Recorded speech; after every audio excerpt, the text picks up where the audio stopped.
I wonder whether some people have got lost because it's quite difficult to find the way in, but it's very good to welcome everybody here tonight. And a particularly warm welcome to our guest, the Reverend Dr. Daniel Inman. Dan is Chancellor of Chichester Cathedral and currently Editor-in-Chief of the International Journal for the Study of the Christian Church.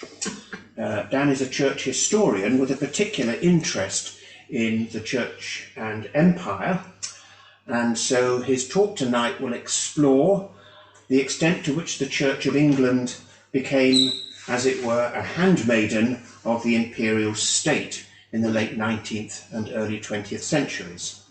So without more ado, Dan, I hand over to you. Thank you, David. Yeah, it's very good to be with you here in Glasgow this evening. And my title, I realised, was quite a bold one, trying to sum up the complex relationship between the Church of England and the imperial state. But I've been writing about aspects of Britain's relationship, the Church of England's relationship with Britain's empire since 1688. And this is part of a particular focus on the late 19th century. And I wanted to zoom in a bit on a particular June afternoon in 1897, the year of the Diamond Jubilee of Queen Victoria, and take that as a starting point for thinking about the relationship between the Church of England and the British Empire and imperialism. Reporting for the New York Times of that afternoon, Mark Twain observed the seemingly never-ending procession that made its way from Buckingham Palace to St Paul's Cathedral. The tallest man in the British Army led this cast of thousands that heralded the arrival of the Queen Empress, who travelled to the cathedral to have a short service of thanksgiving at the foot of the cathedral steps. There were some suggestions by Lord Salisbury's aides that her carriage might be dragged into the cathedral by Marines, but I think that was wisely rejected as a possibility. The procession's value lay in two forms for Twain: as a show to delight the eye, and, as he wrote, a symbol to compel thought, exalt the spirit, stir the heart, and inflame the imagination. For here was not just a grand procession, but for Twain a roaring climax of a 1,000-year history. He wrote, the accumulated power and renown and dignity of 20 centuries of strenuous effort. The diversity of troops from across the empire and colonies was, he wrote, a sort of allegorical suggestion of the last day, and he recorded that some who lived to see that day will probably recall this one if they're not too much disturbed in mind at the time. Twain's purple prose was echoed by countless others in the press at the time, and it has since been often viewed, taking place 2 years before the trauma of the Boer War, as a kind of psychological peak in Britain's imperial narrative, even if the empire itself was going to expand geographically in the years following the Great War. There was an estimated 3 million people thronging to the capital that June to view this spectacle, and they would have encountered empire in a form hitherto unknown by the domestic population. Here was a state drama altogether vaster in scale and symbol from Victoria's Golden Jubilee 10 years earlier, in which a far simpler and restrained act of thanksgiving was offered in Westminster Abbey. Victoria was naturally indisposed to such indulgences of the personal and public. She had fiercely resisted the thanksgiving services urged on her after the Prince of Wales's recovery from typhoid in the winter of 1871. Gladstone recorded that she considered it false and hollow. She considered that no religious act ought to be allied with pomp and show, advice generally disregarded by the Church of England ever since. And yet she consented to the Golden Jubilee by its association with her own spouse, Prince Albert, having been denied wedding anniversary celebrations by his premature death. And his own Te Deum was sung in the Abbey. Her chief concern in 1897 was the possible return of the crowned heads of Europe, whom she was particularly fed up with in 1887, having to give them breakfast, and she was very reluctant to host them once again for her Diamond Jubilee. But that decision to ban all the reigning monarchs of Europe was one that left her cabinet less than well pleased. However, the new colonial secretary, Joseph Chamberlain, identified this as an opportunity to turn the event into a fulsome celebration of empire. As he said to Lord Salisbury, the Prime Minister, "There has never been in English territory any representation of the empire as a whole, and the colonies especially have hitherto taken little part in any ceremony of the kind." The Jubilee then became as much a congress of empire as a celebration of the sovereign's long tenure, and not just in the ranks of troops who came to London from India, Trinidad, Malta or Natal. All 11 prime ministers of the self-governing colonies came to the imperial capital in what was the first conference of its kind. The occasion was also seized upon to some degree by the Archbishop of Canterbury. He had invited Frederick Temple, who had invited all the bishops of the Anglican Communion, as it was beginning to be known, to a conference at Lambeth a year earlier than had been anticipated, in order to celebrate the 1300th anniversary of Augustine's arrival in England. Alongside a vast choir, serried ranks of bishops stood alongside the colonial prime ministers, politicians, academics and others, to give thanks to the Almighty for the blessings of Victoria's reign. The well-known publication Musical Times reported afterwards that a critic had questioned the Te Deum opening in the key of F-sharp minor for such an august occasion. But the composer Sir George Martin had, the Musical Times reported, in his mind's eye the cheering of the crowds, the clanging of the bells, and that which would go to make up the purely secular element of the occasion at the time of the Queen's arrival at the cathedral. The chord of F-sharp minor is intended to be the dividing line, so to speak, between the secular rejoicing and the sacred song of thanksgiving, and thus to withdraw attention from things material to things spiritual. The distinction between Chamberlain's stage set of empire and the brief liturgy on the steps of the empire's parish church, as St Paul's would come to be known, was probably very blurred, despite the minor chord. Undeniably, here was the Church of England giving thanks and offering its blessing not just upon the Queen Empress herself, but upon the entire achievements of her reign, evidenced in the panoply of nations represented amongst the soldiers. Here, the nexus between church, crown and empire was presented as somewhat indissoluble, a celebration of Britain's providential role that the Church Times identified in its description of the occasion. The reporter writing, "If anything could have stirred the hearts of that vast multitude with supreme enthusiasm, it was the message flashed by the Queen herself," this is by telegram, "from her palace to the furthest limits of her empire. From my heart, I thank my beloved people. May God bless them. As the mother of her people, a noble woman and a wise sovereign, she may be assured that she receives the nation's gratitude," so I sound like I'm speaking in a newsreel now, "and that her own prayer, that God may bless us, finds a response in the prayer of loyal hearts, that God may bless her also." Or as the Daily Mail described it, "The mother of the empire had come to do homage to the one being more majestic than she." Quite unlike the Golden Jubilee celebrations in Westminster Abbey, the presence of both British and colonial bishops on the steps of St Paul's at the end of this processional route might be deemed emblematic of a church that, despite being neither established across the empire nor even the largest denomination in many parts of it, was nonetheless content to be a handmaiden of the British Imperium and not purely of its supreme governor. Changing technology and communication also allowed the Church of England to engage with the Jubilee in imaginative new ways. While Bombay had its celebrations for George III's Golden Jubilee celebrations in 1809, the imperial dimension was relatively limited by comparison, not least given that the Crown had recently lost the American colonies. In 1887, Frederick Temple had provided imperialist hymns for children celebrating.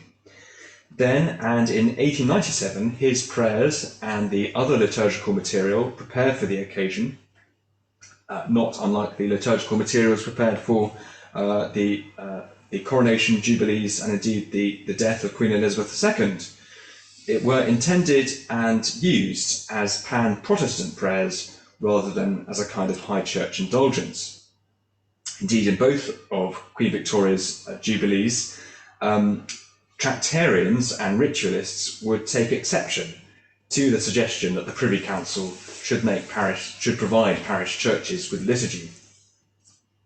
As Michael Ledger-Lomas makes clear in his excellent Spiritual Life of Queen Victoria, The Thorny Crown, which was published last year, I think, there was also dissatisfaction with the Erastian tones to Waltham Howe's pretty appalling Jubilee hymn in 1897, and nor could high churchmen have been pleased with the black-coated contingents of nonconformist clergy who joined the bishops on the steps of St Paul's.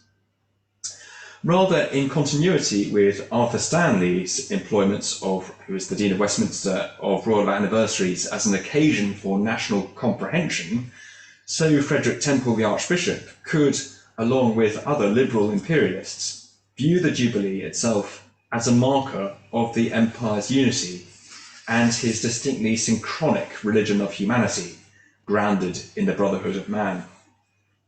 As with the Queen, new technology allowed for what Ledger-Lomas calls a synchronisation of religious time. The Littleton Times of New Zealand reported, at 11:30 p.m. on the 22nd of June 1897, the doors of the cathedral at Christchurch in New Zealand, this is 11:30 at night, were flung open and the organ played, the signal for the mass crowds to join the unseen congregation at St Paul's in London in singing the national anthem. Slightly mad. I kind of try to imagine sort of turning up at 11:30 to sing the national anthem at the cathedral. Anyway, here was the Church of England acting as a sort of precedent over an imperial civic religiosity, both nationally and imperially. And arguably we might ask who else might have led it, other than the Church of which the Queen was herself supreme governor. Indeed, religion remained a vital and, if contested, element in the rhetoric of Imperial Britain, such as it emerged in the later 19th century. As indeed Bernard Porter has argued throughout his career, awareness of Britain's empire had been relatively limited amongst the domestic population up until the late 19th century. But there was a sense that it was becoming a lot more politically and culturally significant in that period, and especially after the Second Reform Act and the widening of the electorate, which followed from that. There was a need to justify empire and the expense of empire. And there was also an anxiety in response to other colonial empires and competition from Germany, from France, and indeed America. An anxiety which provoked about the empire's coherence and longevity, alongside new ideas of imperial federation that were developing from such anxiety. Anglican narratives, however, played an important role in developing the idea of what had been mooted as Greater Britain. Even relatively secular liberals like Goldwin Smith, the Regius Professor of History at Oxford, viewed the Anglo-Saxon love of liberty as inextricably linked to its Protestantism, and religion as crucial to developing a moral, cultural backdrop that nurtured self-reliance and restraint, distinct from what he viewed as the shackles of absolutism and mysticism that marked Roman Catholicism and its international territories. This was a relatively moderate account of religion's role in empire, and certainly compared with that of J.R. Seeley, the Regius Professor of History at Cambridge, who rejected any account of religion as retained in a hermetically sealed sphere, and saw it as crucial in his accounts of the boundless spaces of Greater Britain, both in his integrated vision of science, politics and humanity in his 1882 book Natural Religion, and in his 1883 lectures published as The Expansion of England.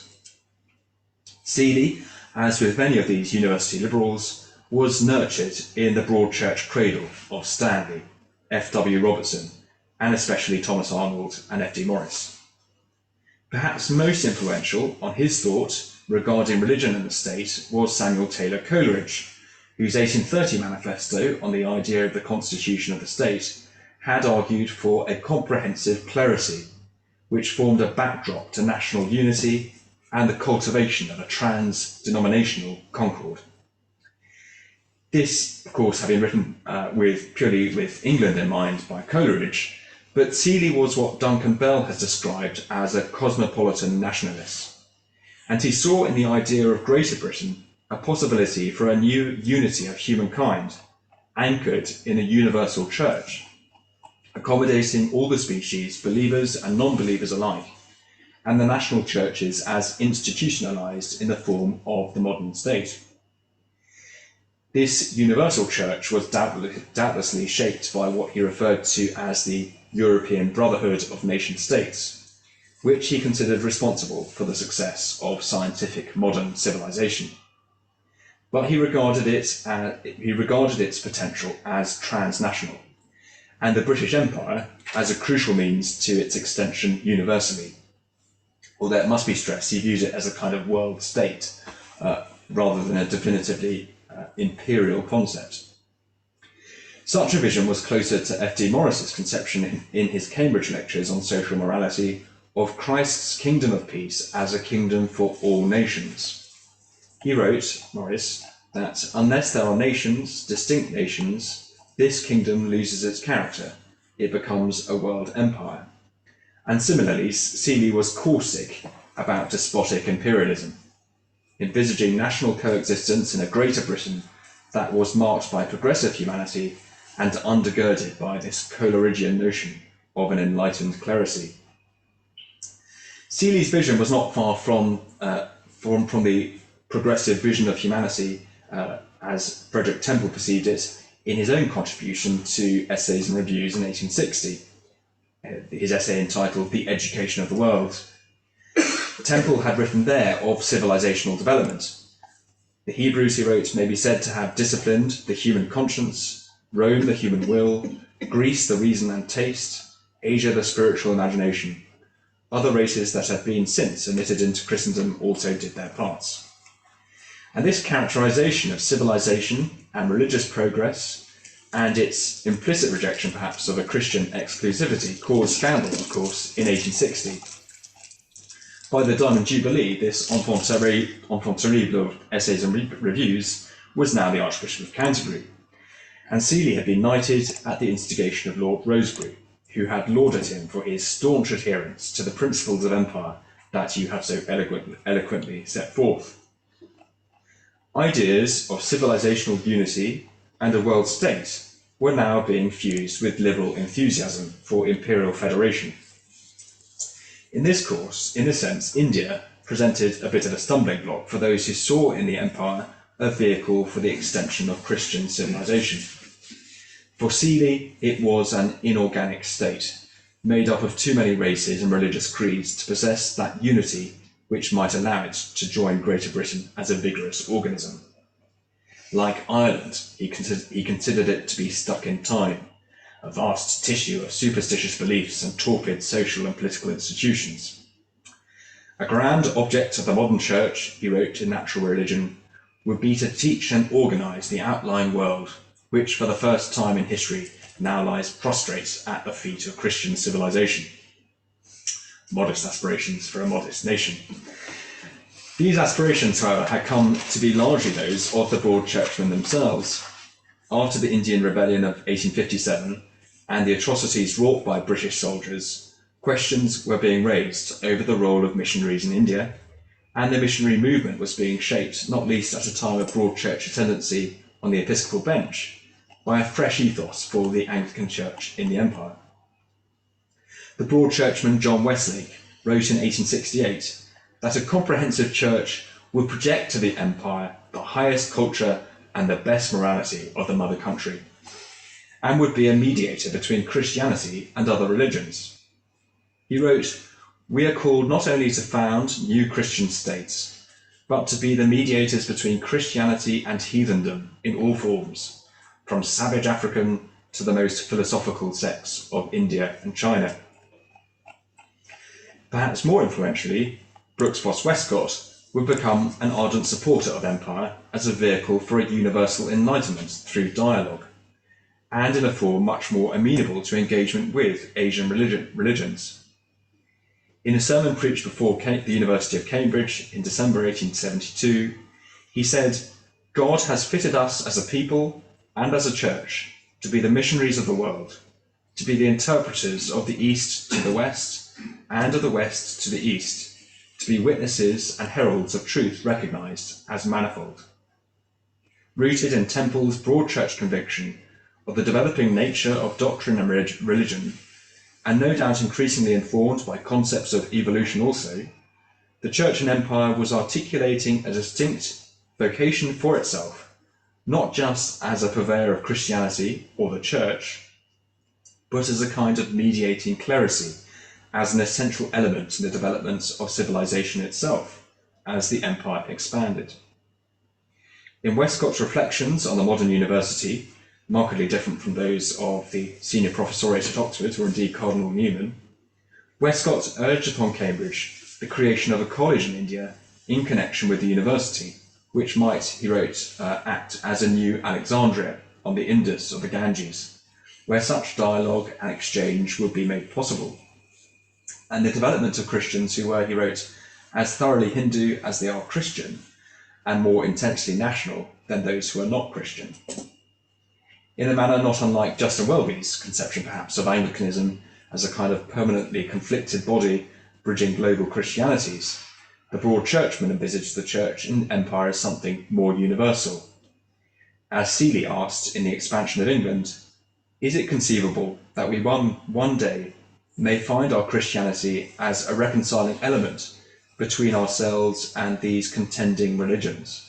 And he meant, in that context, referring to India, to the stalemate between Hinduism and Islam, stalemate being his word.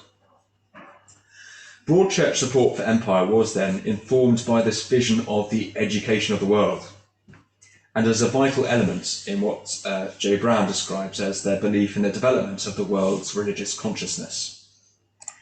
This conviction would also find itself increasingly moulded by the idealism of T.H. Green at Balliol, the definitive Broad Church College at Oxford, that was becoming an important training school for men seeking to serve in the Indian and colonial civil services.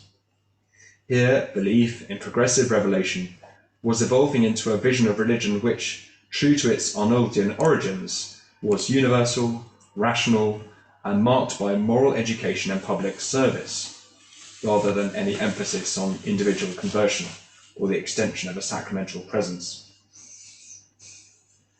Abel Caird, a Scotsman of this university, who succeeded Jowett as Master of Balliol, also viewed the empire in providential terms, but now with a robustly Hegelian emphasis. He described the greatest ethical union that exists as the national state, and the unfolding of history showed that the British were a chosen people, with a special part to play in the great work of civilization and of Christianity. As Joshua Bennett has shown in his recent monograph, God on Progress, history and historiography was becoming the new theology, as both academics and even as we see Mark Twain sought to make sense of the dignity of 20 centuries of strenuous effort.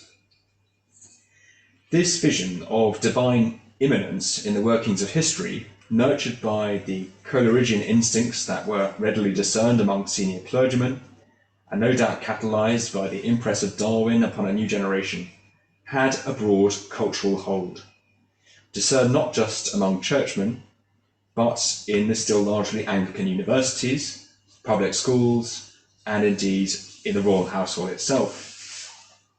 Perhaps we can hear it in that popular 1894 hymn of the Etonian master Arthur Campbell Ainger, God is working his purpose out. As year succeeds to year, God is working his purpose out, and the time is drawing near. Nearer and nearer draws the time that shall surely be, when the earth shall be filled with the glory of God, as the waters cover the sea. From utmost east to utmost west, where human feet have trod, by the mouth of many messengers goes forth the voice of God. Give ear to me, ye continents, ye isles, give ear to me. that the earth may be filled with the glory of God, as the waters cover the sea. This self-consciously progressive moral account for Britain's empire, as they understood it, was perhaps lofty in a manner somewhat removed from the conservative vision for the imperial project that Chamberlain, or indeed Disraeli, had been seeking to exploit. Indeed, Disraeli's Primrose League, founded in 1883, had sought in its founding document to embrace all classes and creeds except atheists and enemies of the British Empire. Yet, enthusiasm for the empire itself could be found in both liberal and conservative wings of the Church of England in the late 19th century. Benjamin Jowett virulently defended Britain's imperial wars, and Westcott himself was a supporter of the British wars in South Africa, considering in them that a great crisis has revealed the empire to itself, and united it as one people, charged with a great mission, and united by history, which is our inspiration to noble deeds. In fact, I walked past the monument to the Light Highland Infantry in the park as I walked to here today of the Boer Wars. Here was a national and imperial ideal that was dedicated to moral progress, universal education, and if Seeley's hopes were to be fulfilled, a new form of brotherhood born of Greater Britain and her colonies. It was a vision of which the Queen Empress herself was enamoured, and which she was happy to see propagated by her senior churchmen at her Jubilee, but also, interestingly, in synagogues at home, in Calcutta, Bombay, or Adelaide. Indeed, on the occasion of the Diamond Jubilee, the Viceroy of India, the Earl of Dufferin, claimed that there have gone today from every shrine, every place of worship, from the tabernacle of every heart, prayers for her happiness, blessings on her goodness, and the incense of an honest and trustful devotion. Victoria herself, of course, was fascinated by Indian religion and culture since being made Empress by Disraeli, and in 1895 is reported to have wished that the Mohammedans could be left alone by missionaries. And upon hearing of the death of Kaiser Friedrich III, reportedly quoted one of her Indian attendants, all of whom were Muslim, by crying, "God ordered it," several steps beyond the scholarly liberalism of Westcott, perhaps. Just as the abolition of slavery had animated the British sense of moral purpose to its seemingly providentially given empire for much of the 19th century, so both conservatives and liberals alike found in this new, more democratic age, following the Second Reform Act, a new moral vision for empire, and then indeed the Commonwealth, which they deemed to be rooted in Scripture, and indeed which they felt was imprinted upon the history of England itself. And those histories written by Anglican historians in Oxford and Cambridge, histories which were widely read, an empire for whose upkeep and payment public consent was required. This is not to say that Anglicans offered no criticism or expressed caution about jingoistic attitudes. Edward Talbot, Bishop of Rochester at the time of the Jubilee, felt compelled to tell his flock, "Our Jubilee danger is boastfulness and presumption. Our Jubilee duty is thankfulness and godly fear. Our Jubilee lesson is the splendid one which its thoughts and its pageants will bring of England's opportunity and England's responsibility." A new generation of churchmen were also far more willing to be damning of imperial sins, with Christian socialists like Henry Scott Holland and Charles Gore critical of the Boer War and inclined to see imperialism as a dangerous tool of capitalism, following the writings of John Hobson. What might we say too of Victoria's desire that the day that thou gavest be sung at her Diamond Jubilee, and throughout her empire? For if the sun was never to set upon Britain's global possessions, was even the Queen Empress herself alert to its Ozymandias fragility in 1897, as the crowds on the steps of St. Paul's sang, "The sun that bids us rest is waking our brethren neath the western sky, and hour by hour fresh lips are making thy wondrous doings heard on high. So be it, Lord, thy throne shall never, like earth's proud empires, pass away. Thy kingdom stands and grows forever, till all thy creatures own thy sway." Certainly those words, written in the 1870 by Ellison, are of an accord with the vision for empire enunciated by Morris, Seeley or Westcott, the nation as but provisional to a new era in which the fatherhood of God and the brotherhood of man would be known by all. That hymn, interestingly, was also sung at the handing over of Hong Kong to the Chinese in 1997. Indeed, arguably latent within this broad church vision for Britain's empire was the seed of its own demise. Think of the disciple of Westcott, Charles Freer Andrews, whose Westcottian commitment to contextual theology and interreligious dialogue led not only to his fierce rejection of the racism of late Victorian Empire, but also to his being an advocate for Indian independence from as early as 1912, and famously later as a friend of Gandhi. Independence was, he felt, crucial if there were to be meaningful synthesis of Hinduism and Christianity.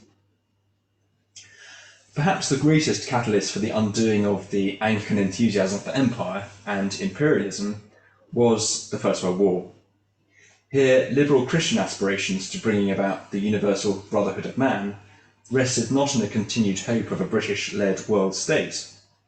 Rather, as William Temple, Frederick's son, would argue in his 1915 pamphlet, Our Need for a Catholic Church, if we believe in divine providence, if we believe that the life of Christ is not only the eruption of the divine into human history, but is also, and therein the manifestation of the governing principle of all history, we shall confess that the nation as well as the church is a divine creation. But the church is here to witness to the ideal and guide the world towards it. But the world is but by divine appointment a world of nations, and it is such a world that is to become the kingdom of God.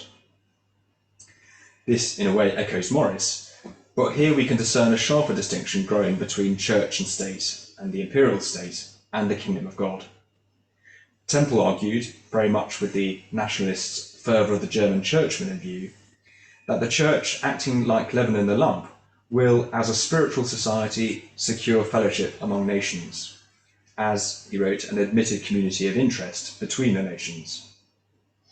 Such a society, he went on, must be not only admitted, but believed in sufficiently to prompt a nation which has no interest in a particular dispute to make sacrifices for the general good, by spending blood and treasure in upholding the authority of the international court or council. What will secure this, except the realization of common membership in the kingdom of God and in the Christian church, its herald and earnest? Far then from seeing a British Commonwealth of Nations as the answer to Europe's war, Christian socialists and liberal Protestants like Temple or B.H. Streeter would become far more interested in the possibility of international institutions after the war rather than Whitehall as a means for a lasting peace in Europe. Even if the Versailles settlement would only expand Britain's imperial territories, the sun was setting on this rationale for an imperial ideal that perhaps was, if Porter and others are right, little more than a mirage in the first place. Thank you very much indeed. Thank you. We have some time for discussion, and I invite people either here or on Zoom to, through Lee perhaps, to make any questions or comments on any of that. I've got lots of things I want to ask. But so terrifying. Not at all. Not at all. So, If I may, David. Bob Gillies. hello, Bob. Yes. Hello, Dan, and thank you very much for a very rich paper, Dan. Greatly enjoyed it indeed. If I can, I'd take you back to your opening on your paper and the chord of F sharp minor. I've got a main question and a couple of sub-questions, which may sound complicated, but I don't think is. Okay. So the question is, Dan, would the chord of F sharp minor have been appropriate for the Platinum Jubilee of Queen Elizabeth II? That's the main question. And the sub-questions are, what features might have persisted from 1897 to 2022 for it still to have been appropriate? And the other sub-question, what features are no longer around that would have rendered the same chord inappropriate. Thank you. Because I take fully what you said about using that cord as a metaphor for quite a number of things. So Yeah. Thank you. Did everybody hear that here? Sorry, Bob, the reproduction's not stunning, but everybody heard that. Okay? Dan, thank you. Oh, it's a really good question. And what are the continuities? I think and the probably discontinuities, yeah. sort of surprising continuities, which I guess have been at the back of my mind writing this. Not least, I suppose, in having all of us having witnessed the funeral of Queen Elizabeth II, which, having happened, 120 years after this event, nonetheless, kind of had sustained that kind of sacral quality of the crown in relation to the church, and also something which still very much had the Commonwealth, obviously, as part of it. With the chord of F sharp minor, all that anxiety about the sacred and secular have been has that been so acute in more recent times is a good question, and I think actually throughout this I'm interested in a comment by a paper by David Cannadine, where he talks about the way in which the crown, as it became weaker, its pomp and ritual became more important. And Queen Victoria's coronation was a bit of a shambles, really, but famously a shambles. But by the time you reach Edward VII, in particular, I suppose that the drama of the liturgy, the interest in ritual, uniform processions, and making sure everything's done perfectly is much more acute to kind of for a world which, with print media and with the new technology, the crown can project its significance for an international community, and the crown as a sort of uniting force, and that was very much, I suppose, the ambition of Chamberlain in 1897. To what degree is that sustained in the life and times and jubilees of Elizabeth II is a really good question. I think there's probably less anxiety about the merging of religion and the secular and sacred, and I think the Church of England to some degree has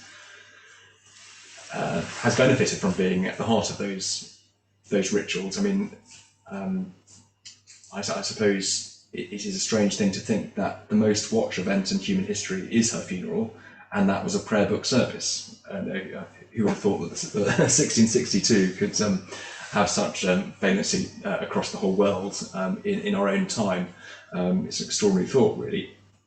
But I think one of those continuities, I suppose, is also the royal family's desire to really incorporate the Commonwealth into ritual. And I suppose I'm thinking about the Commonwealth Day service in Westminster Abbey, which initially, I think, there's a really interesting article on the way in which that, when the royal family wanted to have representatives of other religions there, it was moved out of, was thought inappropriate to be in a church, and then St Martin in the Fields picked it up, and then it was brought into the Royal Peculiar in what now is an interesting interfaith service in Westminster Abbey to some degree.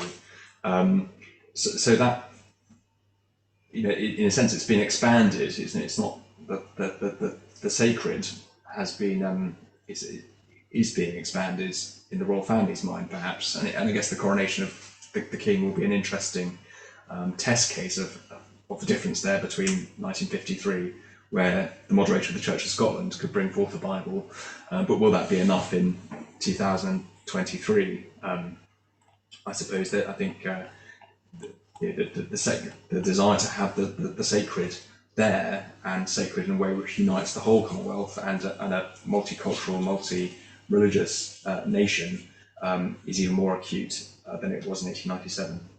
I'm sure that's very rambling. I'm not sure it's a very acute response to your question about what features have are not around that were there. I suppose it is there, but it's not a Christian, it's not a straightforwardly Christian state. Discontinuities, Dan? Sorry, Bob. Discontinuities? Discontinuities. Well, I suppose that's a confidence in this empire, or indeed the Commonwealth, as being sort of guided by as a Christian outfit. I think that's being neutralised, but there's still a desire to have the sacred present. I mean, the coronation is another matter altogether, isn't it? In terms of it's a sacramental act which you cannot be avoided to some degree, but and who knows how it will play out. But I suppose I'm struck more by the continuities in recent. Thank you, Dan. Appreciate that. Thank you very much. Can you comment on the distinction between the Church of England, which you've been largely talking about, and Anglicanism? Because that seems to me, from the very beginning, I mean, if you think of something like, the Anglican Church here in Scotland, which is very rightly keen to distinguish itself from the Church of England, though we're still Anglican, and how far those differences were quickly becoming apparent within empire. And I'm thinking really, I suppose, also of the role of missionaries and, the missionary societies like USPG and CMS and so on and so forth. And I suppose in some ways it was occasionally missionaries a bit like Andrews, who were more intensively aware and in a sense more learnedly aware of the nature of other religions and so on and so forth than anybody else, certainly much more than the military. So the missionaries themselves had an interesting role to play in the kind of disintegration of this vision.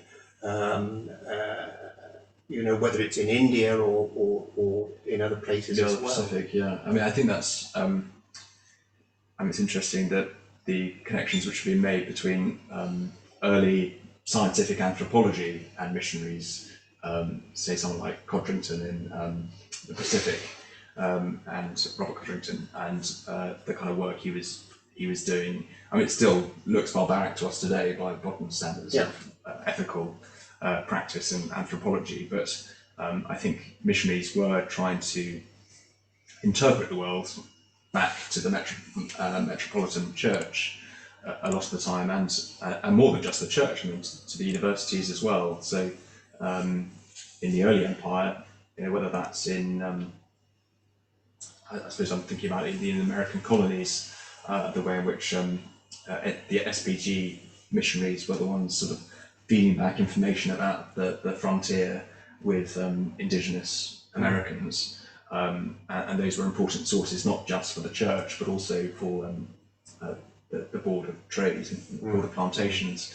I think that does continue. And Andrews is a good example, I suppose, of missionaries being pesky and annoying to the Crown very often, because they will want to, especially with this liberal and Christian socialist ideal, they're wanting to promote education, good medicine, or in such a way which can often be deeply frustrating for the Crown. But I mean, Andrews didn't exercise his priesthood, for example, for most of his years in India, only at the very end. And I just wonder, how common that might have been, where he felt that he could no longer function as a Christian Anglican priest in India for a long time. Because that would be to compromise himself in a kind of way. With his connections with people like Gandhi and Tagore. I think that's there's lots more to be. I suppose in most of the empire, the link to the established church is generally beneficial. You can get things done even by cozying up to the governor, and the Anglican Church in practice, say, and I suppose somewhere like Bombay or Calcutta, it's not just a religious outfit. The people who go to church on a Sunday are the great and good of that city. So if you want to get business done, this is the place where the elite are meeting. So I think if you're a missionary who's has quite different ideals, rather than being someone like Andrew's tonight, you can see that sort of frustration with being allied. And I think in India, very much the established church functioned as a it was quite limited what it was allowed to do because of the anxiety about the church overstepping its reach and causing problems with Indian nationalists and so on. So and it will look very different there from, say, Australia, I suppose, or Uganda or Nigeria. Sorry, my answer your question. Yeah. Yes. Hi. I was really interested by you quoting those hymns and to understand them in that context, whereas to my ignorant ears, they just sound like imperialist bombast. So it was very interesting to hear them in that kind of enlightened universal perspective. Do we know whether the kind of the Anglican the lay Anglican consciousness, the Anglican in the pew, was shaped by that kind of thing to understand empire as more than just expansionism for national interest? Yeah, and that's the question which is kind of lingering in my research. Really, like how would you I suppose that it's also how would you sort of, whether it's reading parish newsletters or it's that kind of the parish parochial level, I think is a really interesting question about. I was interested in looking at the Church Times. The next edition of the Church Times after the Diamond Jubilee is a list of all the parishes of London and how much they'd given for the missionary societies. So the Jubilee was very much taken as an opportunity to advance the missionary cause and as a kind of call to action, I suppose, with regard to these possessions and the responsibility of each parishioner to think of their duty to the colonies. And even before, say in 1857, what would have been your sense of the British Empire as an average churchgoer in, say, Herefordshire? Be pretty limited, but actually the church might have been one of the few places where you had a sense that Britain had an empire because there was a desire to fund new bishoprics in Africa or the Pacific, and there'd be collections for such causes. You might drink tea from India and get your sugar from the Caribbean, but to what degree that was really marketed to you and the glories of empire, I think that's much later, and that's what Bernard Porter's argument really. But I think to what degree church people were alert to the significance of that universal and rational significance of empire is kind of in the milieu, and I think probably in the universities though it might have been, and amongst the idealists there was a sort of strong sense of what that might look like, but there's work to be done there and that sort of bit of social history which I've yet to do, but I think you identify exactly what I should be looking at. Yeah, Harriet. I think my question sort of relates a little bit to that, but maybe comes at it from another perspective. Could you speak up a bit so that we can all, sorry, but... I think it's that you mentioned there the extension of the franchise, and I wondered what the fears were amongst the establishment concerning the fears associated with extending the franchise, and what the implications would be for imperialism and for the crown, and indeed for the church. Yeah. Yeah, no, I mean, I guess that's where Disraeli is the masterful manipulator of public opinion, and indeed the Queen. He very skillfully creates a new democratic sense, which is robustly imperialistic, and sees an opportunity to bring all these things together quite convincingly. I mean, I suppose this period, the 1860s, is really shaped by new you thinking about democracy and creating a more democratic nation, I mean, that's coming from the universities, but also, of course, it's shaped by what's happening in America. And Duncan Belton really made the point that we probably don't pay enough attention to the degree to which people were very much thinking in this new technological age about the significance of the United States and the fragility of democracy. You know, Britain was. This was a major step, and the first major step since the first Reform Act to kind of extend the franchise alongside Chartism and growing political awareness amongst the working class. So there's a great task really for the British government to both the Liberals and Conservatives to justify expensive wars and colonies and sustaining all of this vast empire, and indeed lives then lost in wars, later wars. There's a built-in anxiety alongside Germany expanding its own imperial possessions and the scramble for Africa and so on. So I think there's a fragility to all of it, which I think trying to build a kind of national consensus around the imperial ideal is a chief objective of not just of keeping the empire intact, but also just keeping the body politic in one piece and sustaining power in that sense. So that's Culturally, the church was kind of self-consciously involved in that. I think it's debatable, and I don't think. I think their own sort of moral vision for empire was sort of sat alongside that, but I'm not sure they saw themselves as trying to sort of. Well, I suppose there was that sense of national consensus born of Coleridge and a national unity in this new age, but to what degree they subconsciously saw themselves as an integral part of preventing rising up of the working classes. I think that's it's sort of there in the liberal ideal, but it's a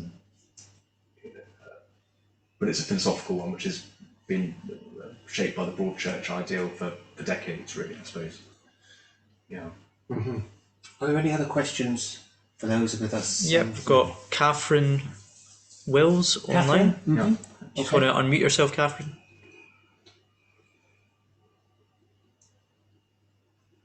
Still muted. That's you. Thank you. Thanks, Dan. That was very useful. Yeah, very helpful. I've got a question. I was just reading a review of Nigel Biggar's Colonialism, A Moral Reckoning. And he apparently is Professor of Moral Theology at the University of Oxford. And I was intrigued to see that his position seems to be that, well, most of what was happening with colonialism was good, which is sort of very much counter the general tendency of consensus at the moment. I was wondering if in contemporary debates in the 19th century within the Church of England, there was actually any sort of anti-colonial moral theology operating, because from what you're suggesting, it almost seems as though colonialism was just the very positive good. Yes, there were occasional abuses around the edges, but colonialism, God, Victoria, all brilliant. Yeah, good question. I haven't read Nigel's book yet, and I think some of his objective, which is I think to kind of explore the moral ambiguities and complexities of what was a very complex empire itself, is and imperialism are quite big concepts, which I think trying to pin them down is very hard to do in the course of a 300-400 year history, and made up of people who are ghastly and some people who had good intentions, and also, I suppose, unintended consequences of people with good intentions, which produce pretty vile responses, which happens quite a lot in empire, it's fair to say. So I think trying to, I mean, not so much Nigel perhaps, because I haven't read this book, but someone like William Dalrymple's podcast on Empire is a really good example of someone who's really trying to bring a bit more light and shade to what has been, I suppose, in recent years, a very very polarised debate, and try and show the nuance which comes from, even looking at such a complex part of the empire as India. There's lots to be gained from actually really digging into the history and trying to explore and inhabit the mindsets of not just British imperialists and the imperial, those who were leading the imperial state, but also those who lived there as settlers and those who experienced the empire as much as we can discern that. So I'm not trying to offer a robust defence of empire there, but I'm just saying history is important.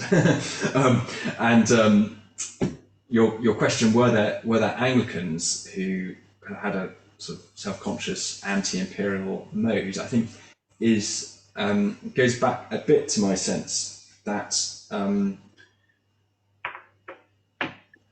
empire as something which was in the national consciousness and in an imperial idea which was being defended out there in the public square was something which happened pretty late in the day. That said, I think there were always missionaries who were, as perhaps I hinted earlier, who were creating headaches for imperial administrators and colonial administrators, not especially in India, where missionaries were constantly being cited as problematic by administrators in London for upsetting trade and causing social unrest in that sense. Or even earlier, there are missionaries in the 18th century who were questioning slavery. I mean, not hugely in the early 18th century, but there are people putting question marks against the behaviour of plantation owners. But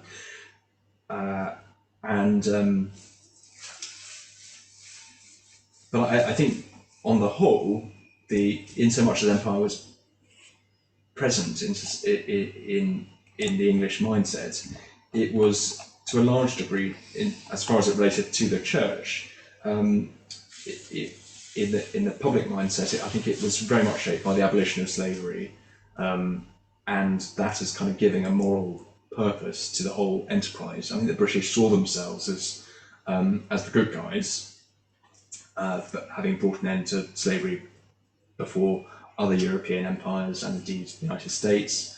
And of course, the evangelical clergymen have been instrumental in doing all that. Often in a way which had also upset parts of the British state at the time too. So I think it's a pretty low level. I can't really give you examples of bishops who were kind of speaking out against imperial expansion off the top of my head. And I think Bishop Colenso would be. Oh yeah, he's a headache. A real headache, because in his great sermon when he was defending the Zulu warriors who were fighting for their nation. Yeah, that's a good example. Didn't exactly endear himself to the establishment. No, and I suppose those who are out in the field, it doesn't matter. So I suppose I was thinking of the domestic. I mean, how far would it have been, or do we know? I mean, it's often said, and one can think of examples of in the 20th century, particularly, Anglican or Church of England missionaries who come home. Nobody knows quite what to do with them. Notoriously, the church just hasn't the faintest idea what to do with people who've been working in the missionary field for a long time. Would that have been? I suppose most of them died in the 19th century, one thing or another. Yeah, but, if they did manage to come home again, I guess they become almost an embarrassment to the church. Yeah, I suppose, and for a long time, I suppose I've seen a second-rate clergy who go out. If you can't find a parish in England, you're kind of that's when you can't find a good living. Then there's a sense in which especially in the thinking about the 18th century. Either those who went out to serve in the American colonies or in the Caribbean, that those were not desirable posts, and you wouldn't seek them out. I mean, I think the missionary agencies and the kind of call to mission does change the quality of missionaries in the 19th century, much more so.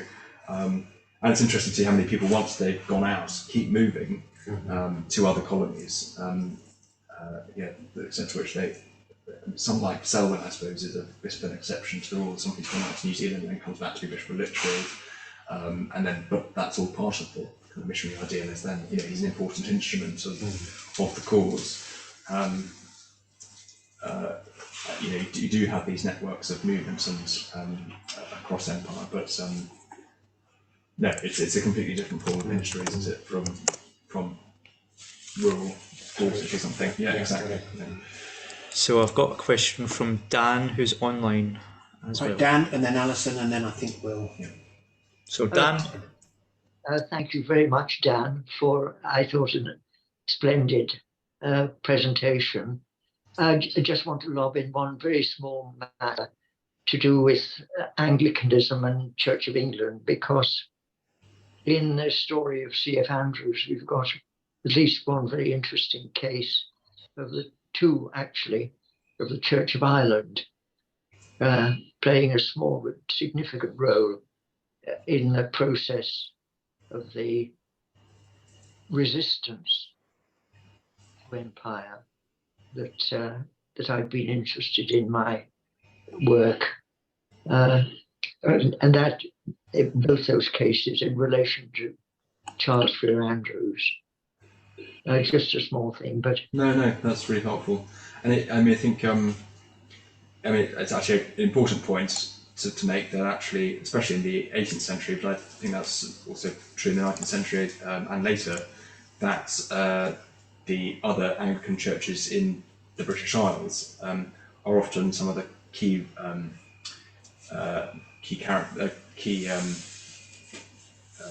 resources for missionaries, and that kind of experience of not being a state church, but then also then going out into the mission field does bring a different quality to it, and a different awareness of what Anglicanism is when it's not tied to the crown in the same way, which does kind of and of course also the American experience of what it means to be Anglican once they've severed links with the crown, and how American ideas of Anglicanism become really important for the Anglican communion. Thinking of the Lambeth Quadrilateral, when you're not defining yourself by the British sovereign, then what does it mean to be Christian in the Anglican form? And I think it's at that point that those Anglicans who are not, Irish or indeed Scottish, so Samuel Seabury would be another example, I suppose, of someone who came, whose genealogy is not from London, it's from Aberdeen.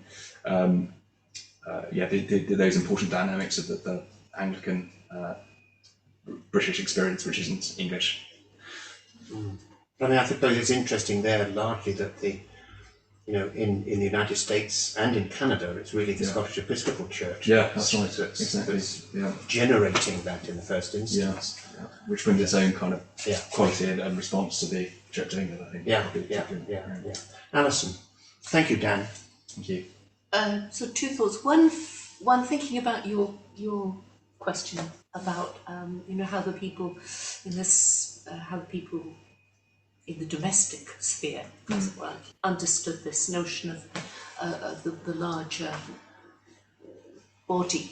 And thinking that the little work I had done on missionaries did seem to suggest that there was often a problem of getting the people at home interested at all. Yeah. So that there may have been, not much incentive to think in these larger terms, because there wasn't a particular interest in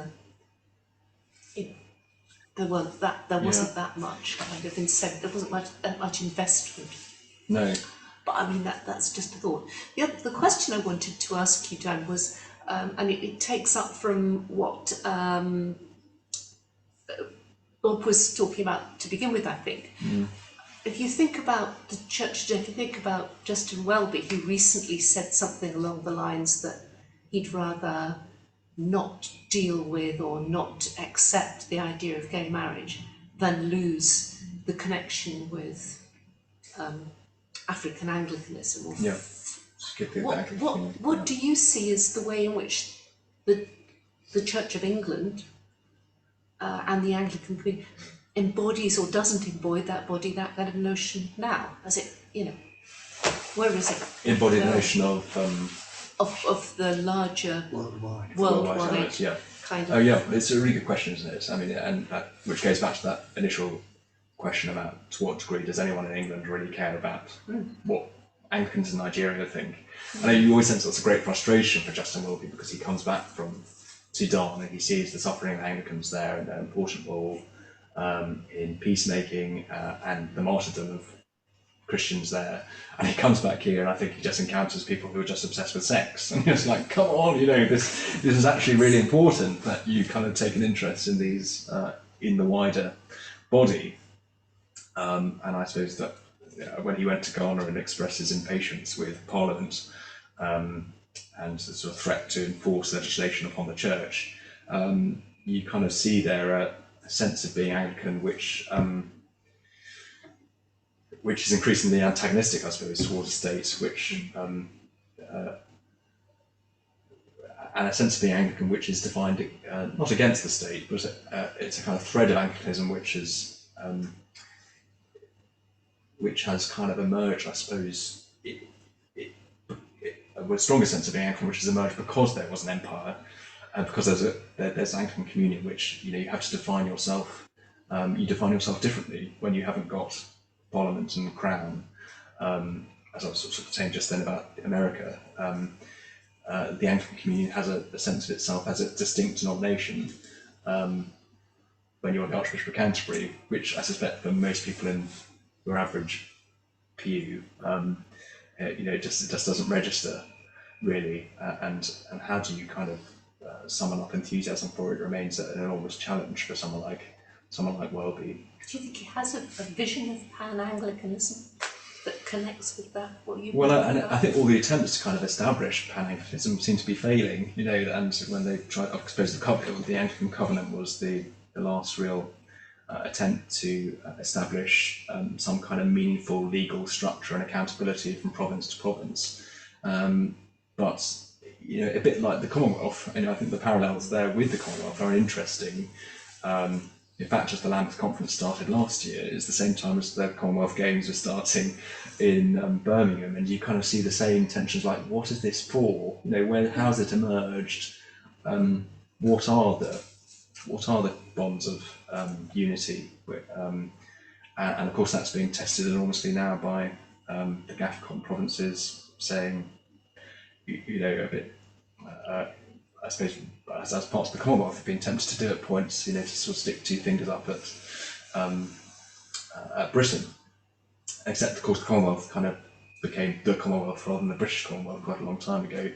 The Anglican Communion has kind of retained the sense of Canterbury having a kind of unifying focus, which, if it was more like the Commonwealth, perhaps it would be less dominated by that colonial baggage. So it's, I think it's all there in the background still, and it's enormously testing, I imagine, for the Archbishop of Canterbury, because there's not a lot. How can he reconfigure it any differently with all that baggage in the background, and the ways in which what English and Scottish and Irish missionaries took out to the empire, the ways in which that's sort of coming back to bite us, arguably, in a sense, now, sort of slightly the Empire Strikes Back, I suppose, but maybe that's a good place to end. Yeah, well, that's a resounding phrase to end on, and many questions, but thank everybody here, Dan particularly, but also people who've been with us on Zoom. It's been a fascinating evening, and lots and lots of questions and things. I'm sure discussion will go on much longer than this meeting, but thank you very much indeed for coming all this way to Scotland. Could I just say before we all go that our next meeting is on the 30th of March, and it will be Dr. Mia Spiro, who teaches Jewish studies in the University of Glasgow, just over the road here. I don't have a title for her yet, but that will be very soon posted out to you all. And Mia is a very engaging speaker. She particularly specialises in the literature, Jewish literature of the 20th century, the Holocaust, and the mid-20th century experience of Jews. So I think that will be a very stimulating talk. But once again, Dan, thank you very much indeed, and safe journey home to those of you who are here. And thank you those on Zoom.